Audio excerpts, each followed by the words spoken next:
It was September 1987, and two security guards, David Goldthorpe and Stephen Brooks, were driving along Stocksbridge Bypass late one night. It was just past midnight and there was a chill in the air. They were miles away from any sort of housing, which made it all the stranger when they happened upon a group of young children in a circle dancing and singing by the side of the road.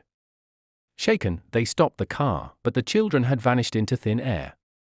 They braced themselves and got out of the Land Rover, headed to where the children had been, but there was nothing there.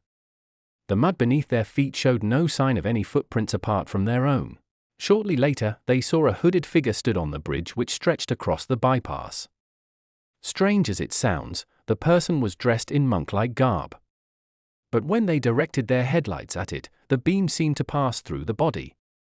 When they moved closer to the figure, it vanished. The pair, later described by their bosses as a down-to-earth South Yorkshire lads, one of whom was a rugby player and weightlifter, promptly fled as quickly as their legs could take them.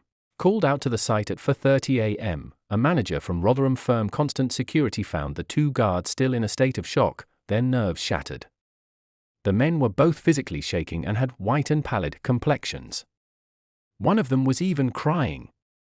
Still spooked the next morning, they went to the local police station, who informed them that it wasn't a matter for them and that they should find the local vicar. A short time later, the exasperated clergyman called police asking officers to remove the guards from his church. A few nights later, two police officers, PC Dick Ellis and Special Constable John Beat, were sent to investigate. Sat in their patrol car at P. Royd Bridge, they saw a strange shadow on construction equipment at the site. They then both reported a peculiar feeling like someone had walked over their graves.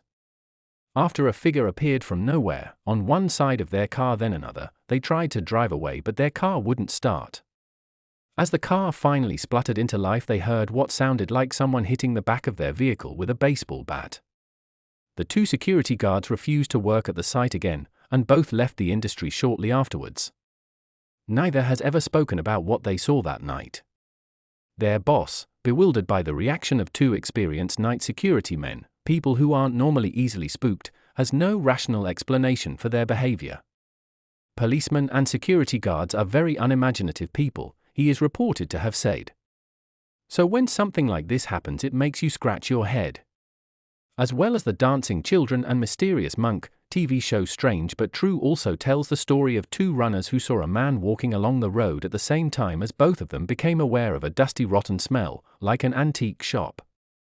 When they looked closer, they realized the man was not walking on the road itself, but around a foot below it. Another couple driving on the bypass in broad daylight saw a man without a face hovering above the road before disappearing into their car.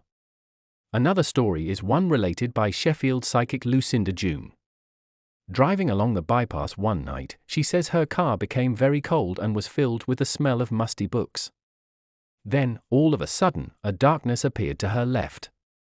I felt very, very frightened, she says, and I did pick up the spirit of a monk that had been there 500 years previously. The explanations for these ghostly sightings are varied.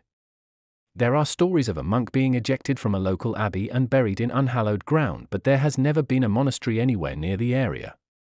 As for the dancing children, they are either victims of a mining accident or youngsters who died in a cart ride, but no record of either incident taking place has ever been found.